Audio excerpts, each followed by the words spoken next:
Assalamualaikum warahmatullahi wabarakatuh. Mayroon ditong katanungan ng ating kapatid na si Khalid Pamulagan. Sabi niya, Assalamualaikum po Ustad, ano po ang obligadong pagligo para sa mga lalaki? Ang obligadong ligo para sa mga lalaki unang-una kapag ikaw ay nakipagtalik ka sa misis mo. Pagkatapos niyong makipagtalik sa inyong asawa, ay obligado pong maligo bago isagawa ang obligadong sala o sala.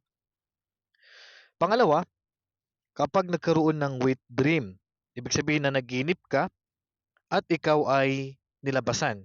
May lumabas na similya o sperm sanhi ng panaginip na ito. Pagkagising mo, ay obligadong maligo tayo.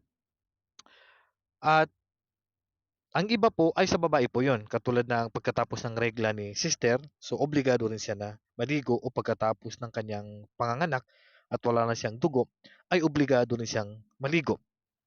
Sa ating kalalakihan, yun lang po yung mga nabanggit ko. Dalawa lang.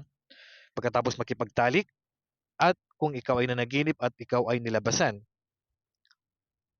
So pag may lumabas sa atin na similya, sanhin ng panaginip na kung saan ito ay siyempre lalabas yan na may sarap o kaya ay sanhin ng pakikipagtalik ay naobligahan na tayong maligo. Wallahu a'lam. Assalamualaikum warahmatullahi wabarakatuh.